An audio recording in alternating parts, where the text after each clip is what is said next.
warahmatullahi wabarakatuh. Saya Nurul Izzati binti Asmadi. Saya ingin menceritakan berkenaan dengan coronavirus yang kita alami sekarang, yang seluruh dunia tengah risau-risaukan. Jadi kadang-kadang kita tak tahu apa itu coronavirus lebih terperinci.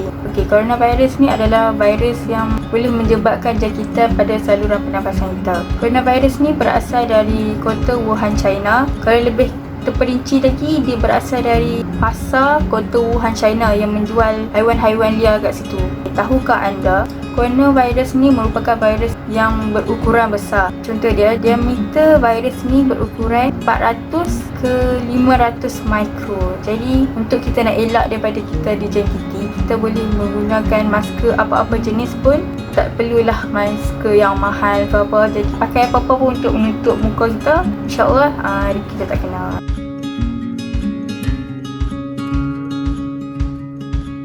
Gejala-gejala COVID-19 adalah tidak spesifik dan mereka dijangkiti sama ada boleh asimptomatik atau mengalami sesama seperti demam, batuk, keletihan, sesak nafas atau sakit otot. Perkembangan selanjutnya boleh membawa kepada radang paru-paru yang teruk, sindrom kesusahan pernafasan akut, sepsis, kejutan septik dan kematian. Okey, tadi kita dah tahu dah kan simptom-simptom orang yang dapat penyakit ataupun virus coronavirus ni mungkin ada demam, sesama, batuk ataupun dia mengalami gejala sesak nafas. Tapi ada juga orang yang mengalami virus ni tapi dia tak ada gejala. Sebab apa? Dia ada hubungan ataupun dia berdekatan dengan orang yang mempunyai gejala tersebut. Sebab virus ni dia boleh berjangkit tau dari segi sentuhan, dan dia boleh berjangkit dari segi air yang keluar daripada mulut kita. So kita kena pakai mask. Penyakit ni, virus coronavirus ni, dia tak ada vaksin. Jadi kita kena sentiasa jaga kebersihan kita.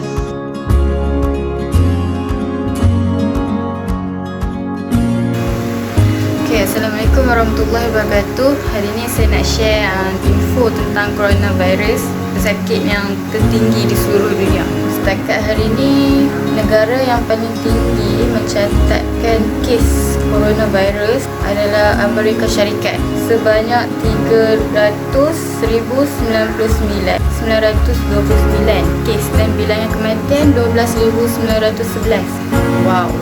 Tapi apapun, Itali yang berada di tangga ketiga tetap mencatatkan bilangan kematian yang paling tinggi lah. Sebelum ni kan Itali yang paling tinggi kan kes. Lepas tu tiba-tiba Amerika Syarikat, dan yang kedua Sepanyol. Peningkatan kes terus meningkat melibatkan negara Amerika Syarikat serta 4 negara dari benua Eropah yang mencatatkan kes melebihi 100,000 kes, dan kematian yang tertinggi masih negara Itali, 12.663% kadar peratusan kematian.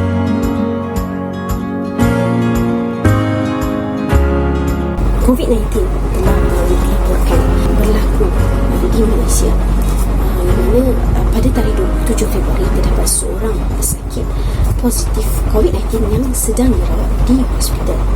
Akan tetapi bilangan ini tidak berlaku penurunan kerana sehingga tarikh 15 Mac 2020 telah berlaku hampir 200 pesakit positif COVID dilaporkan dalam masa 24 jam. Sehingga pada tarikh hari ini 25 Mac tidak berlaku penurunan yang mendadak. Hanyalah berlaku peningkatan, dan penurunannya dah cuma sedikit, iaitu penurunan kes positif COVID-19. Penurunan positif COVID-19 bermula pada tarikh 15 Mac berlaku penurunan yang agak stabil, akan tetapi telah berlaku peningkatan pada tarikh 23 Mac, iaitu 200 pesakit dilaporkan positif COVID-19 dalam masa 24 jam.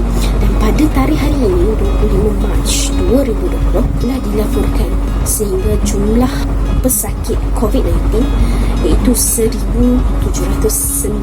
orang seluruh Malaysia, yang mana 199 antaranya telah di-discharge daripada hospital dan telah pulih daripada COVID-19. Akan tetapi apa yang menyebabkan adalah berlaku kematian sehingga 19 kematian pada tarikh hari ini 25 Mac 2020, dan kes yang masih di dalam investigation, person under investigation PUI, sehingga tarikh 25 Mac adalah sebanyak 5,022 orang. Ini adalah sangat menyebabkan, dan rakyat Malaysia pada waktu ini, pada saat ini sedang melalui tempoh yang kritikal di mana telah diperintahkan oleh kerajaan iaitu Perintah Kawalan Pergerakan PKP, oleh mana untuk memutuskan rantaian COVID-19 ini. Mari kita sama-sama rakyat Malaysia berharap rantaian COVID-19 ini diputuskan, akan tetapi dengan kerjasama kita semua rakyat Malaysia, iaitu dengan mengurangkan pergerakan kita di rumah-rumah, duduk di rumah dan jangan ke mana-mana.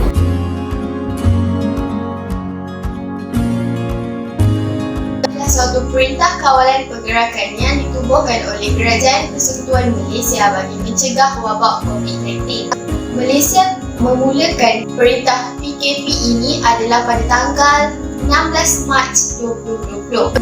Jika anda tiada urusan yang penting, anda diminta untuk duduk di rumah dan tidak keluar dari rumah. Kasihanilah pekerja-pekerja frontliner dan juga polis, tentera untuk mereka bekerja keras untuk mengelakkan wabak COVID-19 ini menular kepada orang ramai.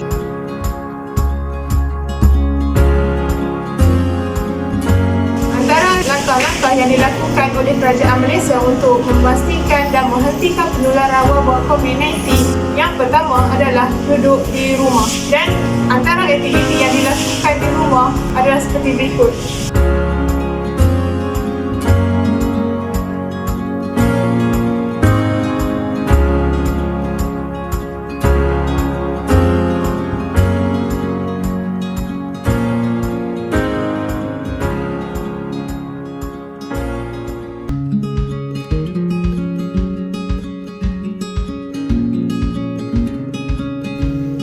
Okey, langkah pencegahan yang seterusnya ialah menjaga kebersihan tangan dan juga diri. Menjaga kebersihan tangan dan juga diri ialah salah satu langkah yang paling penting dan yang paling mudah untuk kita ambil sebagai langkah mengelakkan jangkitan penyakit dan juga penyebaran kuman. Tangan antara anggota yang paling banyak organisma halus seperti bakteria dan juga virus. Tangan juga adalah ejen pengangkutan yang paling cekap memidai bakteria dan juga virus apabila kita menyentuh muka, terutama sekali mata, hidung dan juga mulut. Jadi, penyebaran penyakit akan tersebar melalui sentuhan. Bahaya kan? Jadi, kita mestilah mengelak virus ini dengan menjaga kebersihan diri dan juga tangan walaupun kita berada di rumah. Sekiranya anda berada di luar rumah, antara langkah-langkah pencegahan yang boleh diamalkan ialah social distance atau jarak sosial di antara individu dengan individu yang lain sekurang-kurangnya 1 meter dan kurang dari 15 minit. Jarakkan diri anda.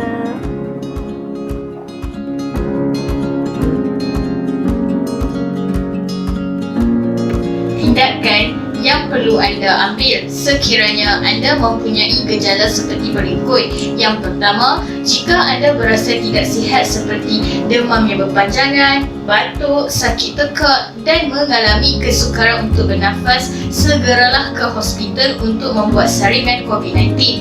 Dan yang kedua, bantulah Kementerian Kesihatan Malaysia dengan memainkan peranan anda kerana setiap individu mempunyai tanggungjawab untuk mengambil segala langkah-langkah pencegahan demi keselamatan diri dan keluarga kerana kegagalan bukan pilihan kita.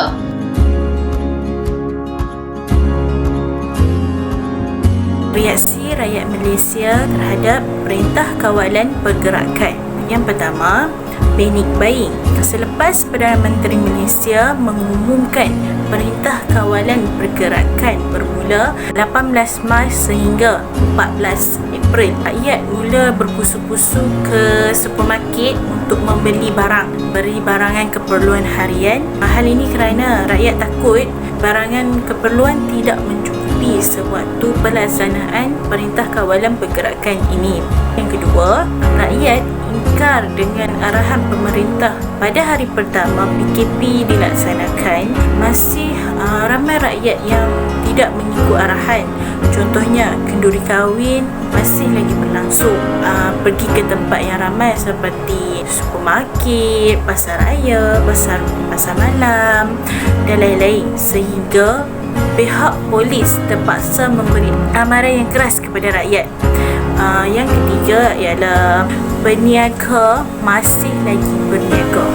Seiring dengan arahan pemerintah yang hanya membenarkan berniaga tertentu sahaja untuk menjual barangan keperluan harian, antaranya barangan runcit, pasar raya, penjual barangan basah, contohnya ikan, ayam. Tetapi masih ada peniaga yang berniaga walaupun telah dilarang pihak berkuasa, contohnya kedai kasut, kedai cedera mata, kedai telefon dan lain-lain. Akhir sekali, silalah berada di dalam rumah untuk memutuskan rantaian penularan virus COVID-19 di Malaysia. Stay home. Stay at home. Stay at home. Please stay at home. Don't forget to stay at home. Just stay at home. Please stay at home.